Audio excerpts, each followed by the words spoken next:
Good evening, welcome to North West Tonight with Annabelle Tiffin, live from Blackpool. Our top story, election reaction from across the region as Labour wins the Blackpool South by-election.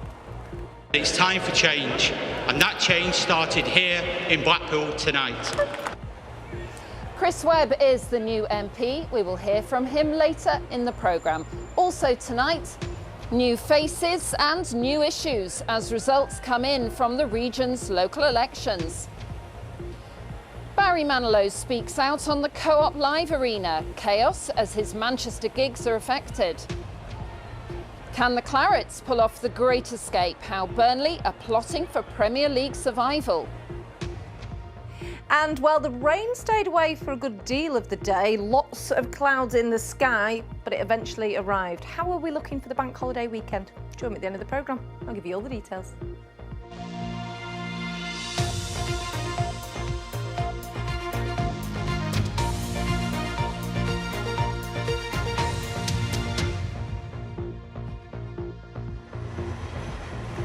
Good evening and welcome to North West Tonight. As I said, we are live in Blackpool at the start of a very busy bank holiday weekend. It is particularly busy as apparently it is Young Farmers Weekend. But if you live in Blackpool South, this morning you would have woken up to a new MP. Labour's Chris Webb secured it with a swing of 26%. Now, you may remember that this by-election was triggered by the resignation of the former Conservative MP, Scott Benton. Well, our reporter Yunus Muller has been spending the day in the town and he sent this report. A resounding victory and plenty of reasons to smile for Labour here in Blackpool. And the party's leader, Sir Keir Starmer, made an early visit to congratulate the newly elected Chris Webb. The country wants change. This is a very clear divide now. We've had 14 years of failure and decline. We've just got chaos and division from the Tories. People want to turn the page on that and go forward with Labour and our positive plan for the country. Webb, Christopher Paul, commonly known as Chris, Labour Party, 10,825. The 26% swing from Conservatives was the third biggest since the Second World War. The people of Blackpool South have spoken for Britain. They have said to Rishi Sunak and to the Conservatives they've had enough. The contest was triggered by the resignation of the previous Tory MP, Scott Benton. He was filmed by The Times and caught in a lobbying scandal. This cafe is in the heart of the Blackpool South constituency and was popular with some of the candidates during the by-election campaign.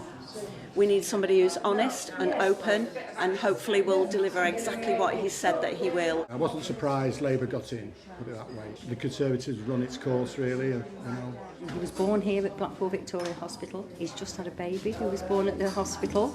And I think he's got the people's vote because he is a Sangronian.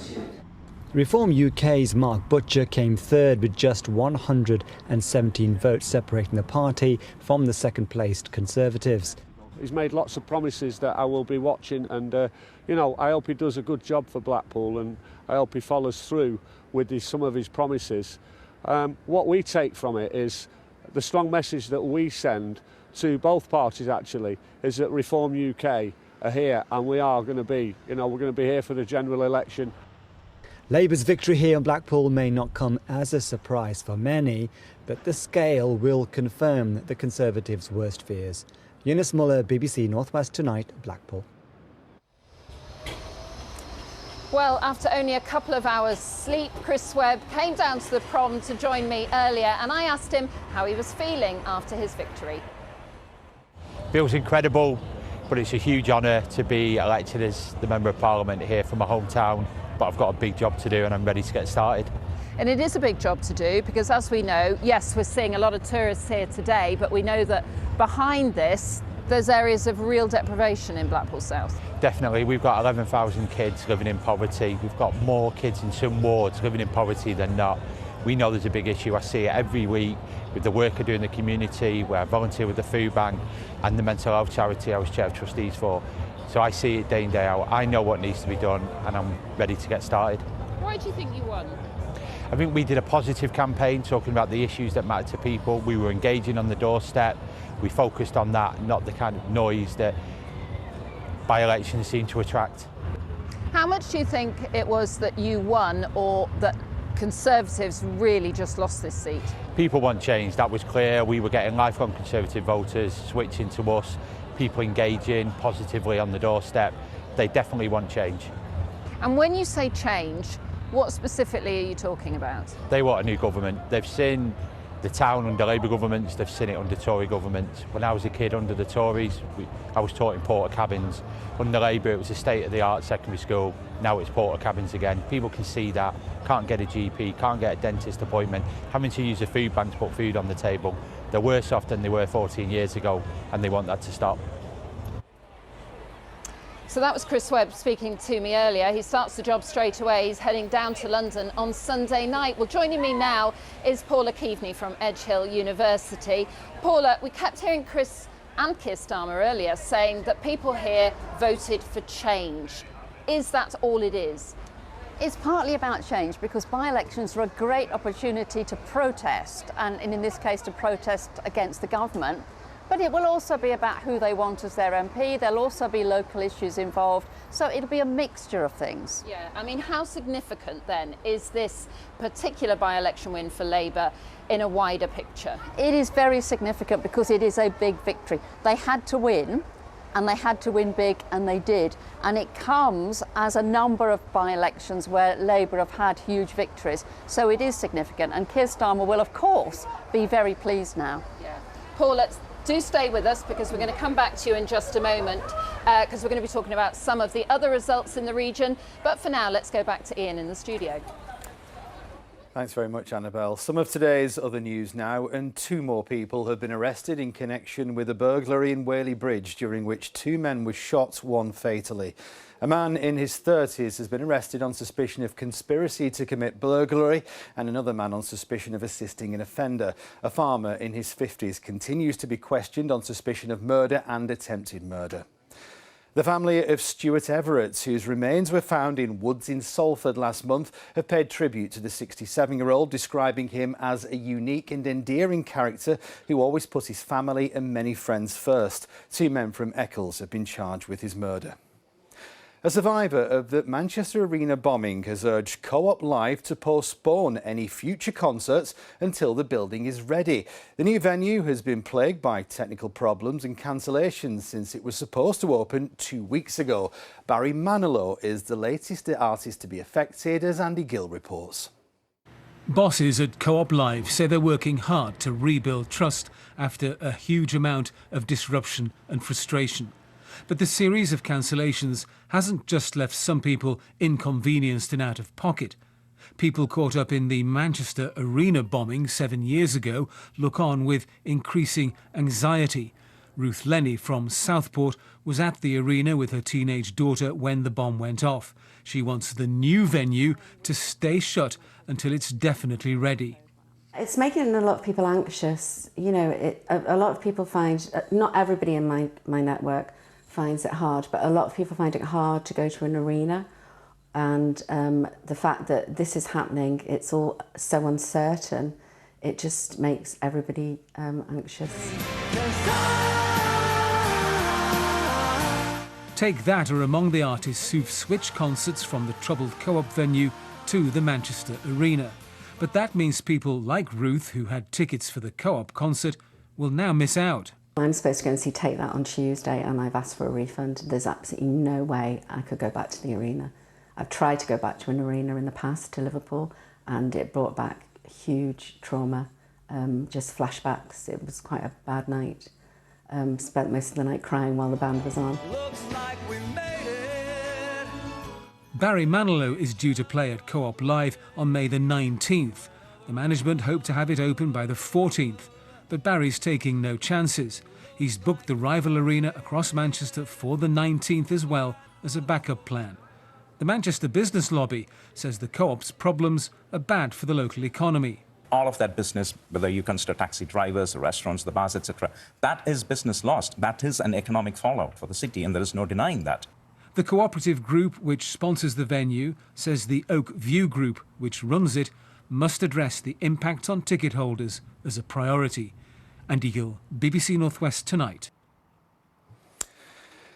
Now, the subject of transplants is something we've been looking at all week following the journey of Sam Atherton, who had a double lung transplant at the Wythenshawe Transplant Centre earlier this year. None of this could happen, of course, without organ donors and their families. Here's our health correspondent, Jill Dummigan. Out of all the deaths that happen in the UK, less than 1% of people are actually eligible to be an organ donor, and that is patients who die on an intensive care unit while connected to a ventilator. Most organ donors come from patients who have had quite a tragic and sudden event that's happened to them, something like a very large stroke or a big heart attack or a traumatic event that's happened. It's usually quite a sudden death. Matt Collis is a former intensive care nurse who specialises in talking to the families of potential donors. So how do they react when you first go up to a family and put this idea forward? Normally it's shock and it's not something they've considered, but most of the time, once we sit down with that family and we explain the benefits of organ donation, most families agree for their relative to be an organ donor. That's it, perfect. Every recipient's acutely aware that every transplant needs a donor. When I first went through the emotions of knowing I was going to be put on a transplant list, I had to take on board the fact of somebody has to die for me to get that allowance to live. You know, without that donor, this would never have happened. To help them come to terms with this, patients are offered counselling. A big one is thinking about survivor guilt, for example. And I think that can be a real pressure for people after transplant. They feel this overwhelming urge that they should be doing something amazing with their lives. Actually, people are really fearful that they've got this precious organ and they don't want to do anything that will risk it. The centre also runs a monthly group for pre- and post-transplant patients to talk about any issues. It is a massive community thing. We do feel lonely, but we're not alone. We talk to our wives, our families, our husbands, but there's only us, people that can understand where we are. You feel when you've had it done, you're on your own, but then there's a massive, lots of people that can help you and understand what you've gone through. In the UK, there are strict ethical guidelines on donation. The patient will be treated by their own medical team until their death. Only then will the retrieval team, which saves their organs, see them. It's very emotionally draining in the beginning, especially when you start doing the retrieval process and you see what the donor has gone through. And so now we always have a moment of silence before we start the retrieval process. The family can see the patient before and after the operation if they want. We might play some music in theatre that the patient liked, or we might put them in clothes that they wanted to wear. A lot of people say, oh, would you be able to put their earrings back in, or put some lipstick on them because they always wore lipstick. We'll whatever that family needs us to do to make that care personalised, we will do. They have donated the gift of life to lots of other people, and that's how you have to sort of think about saving all the other lives which you can at that stage, and that's how we go through that emotional stage. Recipients are encouraged to write an anonymous letter of thanks, which is given to the donor's family by the centre. Everyone appreciates it. When I go away, anywhere, me and my wife go to abroad or anywhere else, we always look for a church and we always light candles for our donors everywhere we go. I'm just so grateful that it happened. Give me a second chance. It's been absolutely brilliant. Both my children got married last year and I've got a grandson. And all this I wouldn't have been able to see because I wouldn't have been here. Legally, every patient's a potential organ donor unless they've opted out. In practice, families have to give their permission, and many don't know what their relative would have wanted. The best way is when a patient has registered a decision on the organ donor register, because in my experience it makes it really clear for families then to understand that this is what their loved one wanted. I found that the families that I still speak to a year, 2 years down the line, they say that organ donation has really helped them because the death wasn't for nothing. Knowing that I'm going to be here for my family, knowing that I don't need to worry about me not being here, and yeah, my wife and the kids having to do stuff, without me. No money in the world can give me what that donor gives to me. My donor is a hero, true hero. Cheers to our Sammy! Cheers! Jill Dunnigan, BBC North West Tonight.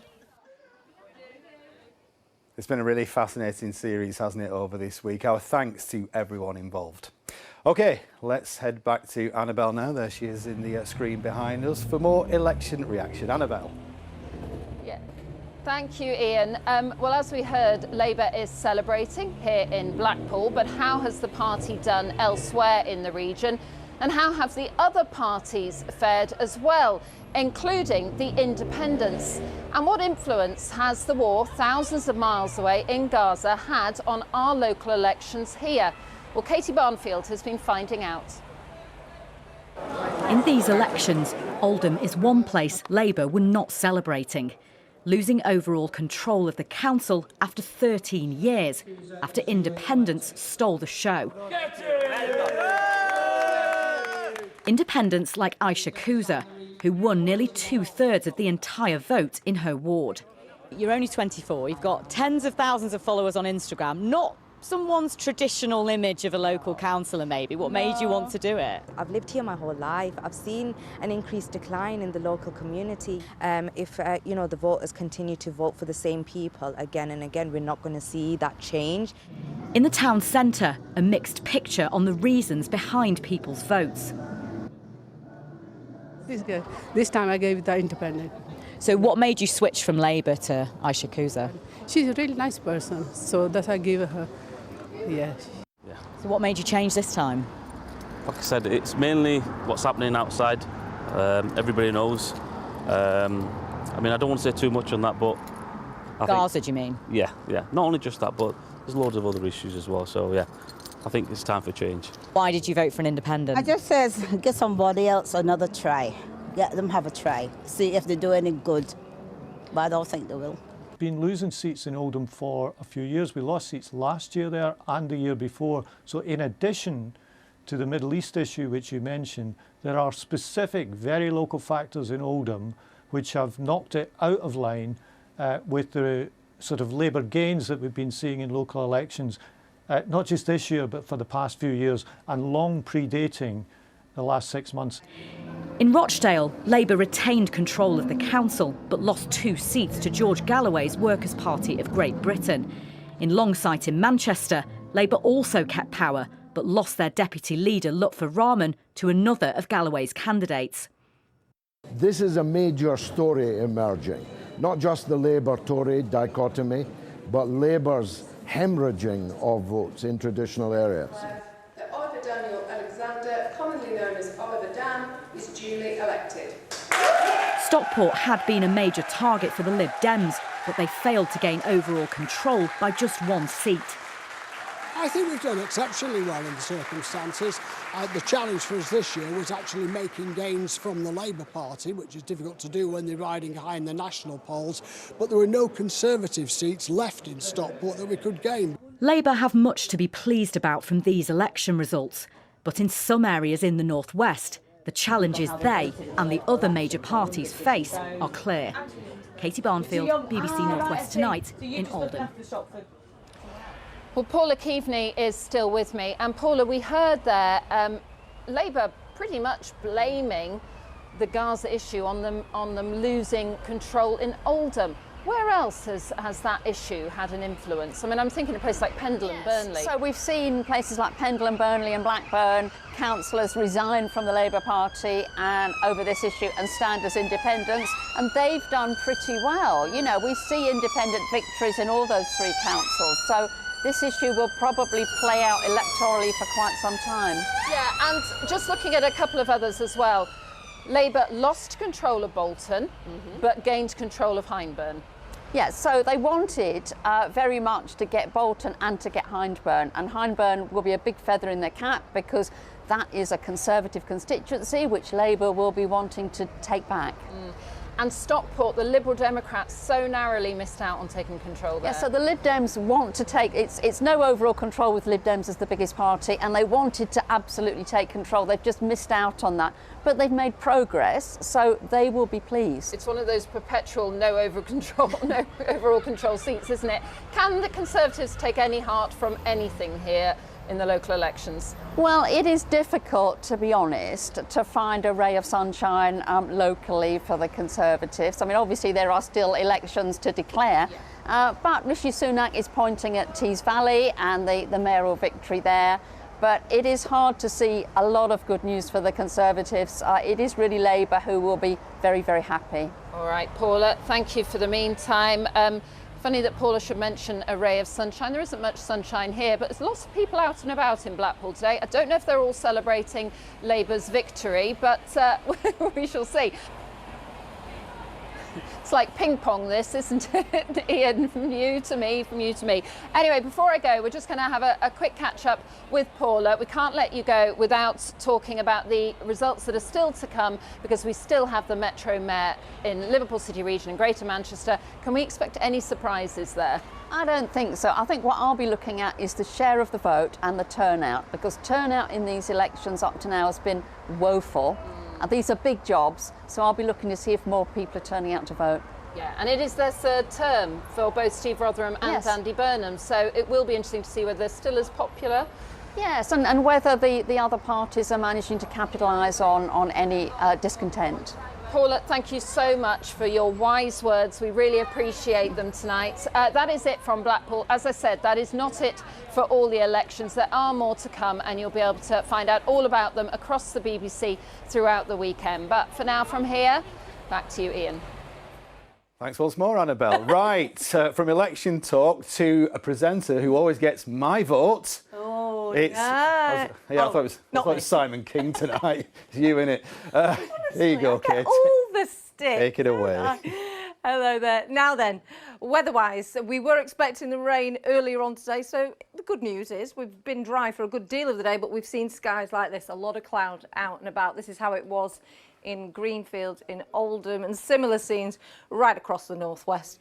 Cloudy skies. The rain did arrive. We haven't had any thunderstorms, but there is that risk as we head overnight tonight. Quick look at the bank holiday forecast. Average temperatures, the average, if you didn't know, is 15 degrees for this time of year. A lot of cloud around through tomorrow. A sunnier day to come on Sunday. Still the risk of showers through bank holiday Monday.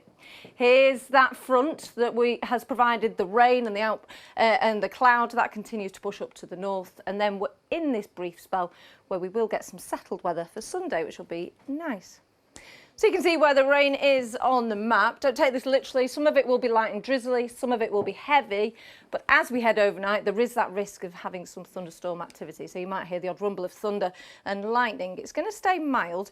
Temperatures will be down to about 10 degrees, 10 is 15 Fahrenheit. The breeze remains quite light. So tomorrow morning it will be cloudy and it will be damp. Now as we go through the morning, it should start to dry up, but for the coast and the hills it will be a bit drizzly. Now you'll see that I've added Rivington to the map. That's because Amanda emailed in and said her friends Paul and Emma are getting married tomorrow. What will the weather be like? Well, congratulations, and I would advise giving your bridesmaids a brolly, just in case. But it should be largely dry. The best of the sunnier spells are further towards the south, though. You'll get 14 degrees cooler on the Isle of Man, here where we'll see the risk of a few showers. Quick look at Sunday, dry and fine for a good deal of us. For Cumbria, I think later on through the day, we are expecting to see some thunderstorms with temperatures coming in around 15 or 16 degrees. Okay, very, very good that. What are you doing this weekend, very quickly? Well, bank holiday? It's a bank holiday. Lots of children activities and socialising, darling. Excellent. Football for me. We're back with the late at 10:35. Bye for now.